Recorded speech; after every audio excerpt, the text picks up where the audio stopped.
is to explain how to use the Serie Expert B6 and Biotin range. You can see it right here.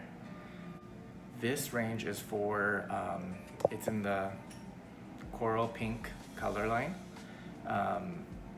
It is for anybody who is experiencing any kind of hair loss due to medication, hormonal.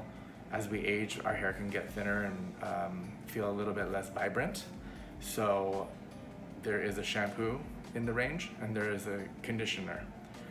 Both of them are very lightweight. They're about adding buoyancy and not weighing down the hair at all.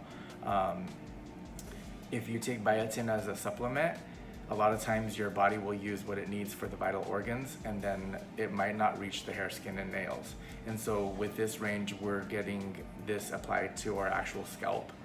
And so when you use that line, you'll shampoo with it, give it a good mix in for about 30 seconds, rinse it out, and then apply your conditioner, mostly through just the ends to re-strengthen. But if you do get it on the scalp, it's totally fine. It's lightweight, like I said.